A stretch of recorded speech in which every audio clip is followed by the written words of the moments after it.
vlog, may video for today. Ituturo ko po sa inyo kung paano natin malagyan ng confirmation code ang ating Facebook para hindi ma-open ng iba. Ayan, punta tayo sa ating account and then click po natin yung settings. Click settings po, tapos ayan, sa baba po ng inyong profile, may makikita kang personal account and then click po natin yung personal account na yan. Ayan. And then, pagkatapos po niyan, may lalabas dito sa baba ng contact info, identify confirmation. Dito po sa identify confirmation, yan po ang i-click natin.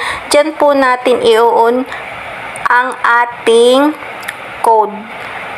Yung ating, para makakuha po tayo ng text message code sa ating SIM card. Click natin yan. Tapos, meron po dito, ayan, basahin niyo po muna, you might be asked to provide proof of your identify if you want, do you things like run ads about social issues, electronic. Ayan guys, may pagpipilian, bago nyo po i-click yung not started, so not started ang nakalagay, pero mag-start tayo guys. Ayan, charot.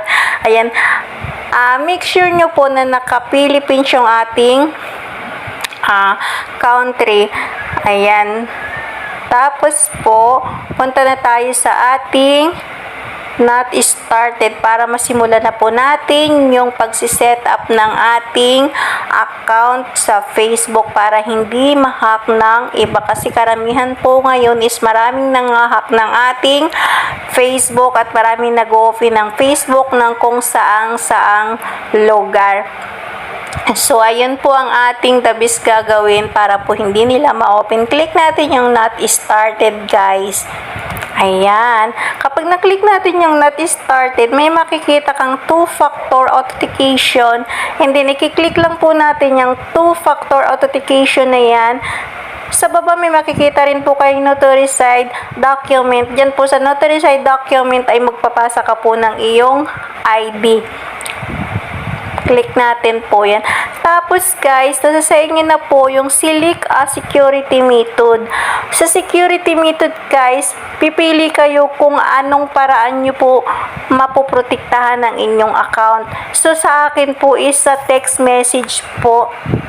Yung gagawin ko ay text message para po ang magagamit ko dito ay yung aking active SIM card. So, kapag yung gusto nyo text message, sa text message, titext po sa inyo yung confirmation code kapag may mag-open po ng inyong account. Basta po ang ilagay ninyo dyan is yung inyong active SIM card po na nakalagay sa inyong cellphone.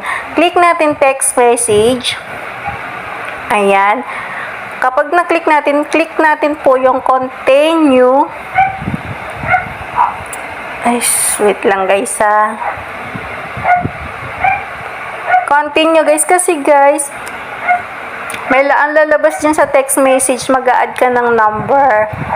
Ayan, ayan. Mag-a-add ka dyan ng number. So, may na-add na po akong number. Kung wala pa kayong number, pwede kayong click nyo add phone number. And then, kapag na-click nyo na po yan, so, i-click nyo lang po dyan yung continue, guys.